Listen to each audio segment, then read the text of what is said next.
Remnants of Beryl moving on up. You could see it on the radar, and you're going to explain the timing on when we're going to be impacted here, Kevin.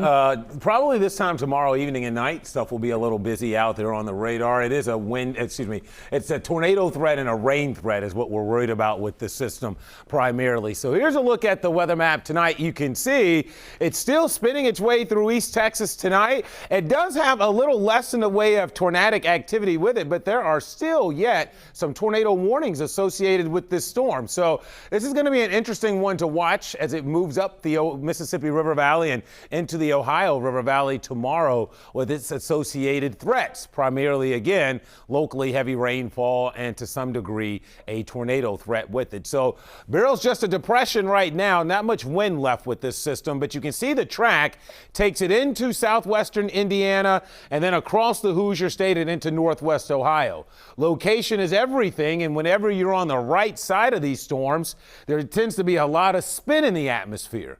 And as a result, even weak showers, they don't have to be thunderstorms, even weak showers can produce small spin-up tropical tornadoes. And that's what we'll be facing tomorrow evening and night. So the threat for some spin-up tornadoes, heavy rainfall, although I don't think flooding is going to be as much of an issue, and I'm probably going to take that down to low end because even though there may be some pockets of heavy rainfall, I don't think flooding is going to be much of an issue out of this.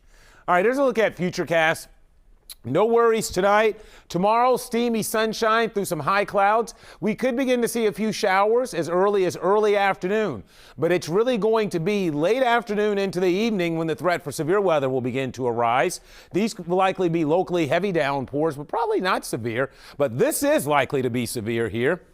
And this is the action, I think, that starts to sweep our way probably after about 9 or 10 o'clock tomorrow night. And watch as these storms work their way across the area. They will have the potential to spin as they move through the tri-state tomorrow night. So there will be the threat for severe weather for a period of time, probably from about 9 to maybe 1 or 2 a.m.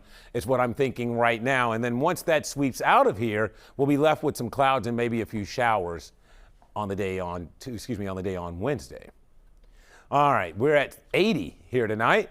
Pretty warm outside, going to be a mild night. Most of us are still somewhere between 75 and 80 degrees. Here's your overnight forecast. Temperatures will slowly fall into the 70s through the rest of the night, but at least it's quiet tonight. 73, a few clouds, turning a little more muggier out there, a little more humid for us. And then for tomorrow, 91, steamy sunshine, and then the threat for storms in the afternoon, some severe into the evening. Again, there could be a shower as early as, let's say, 2 or 3, or a quick downpour, but I really think the impactful weather is in the evening into the nighttime hours, unfortunately, after dark.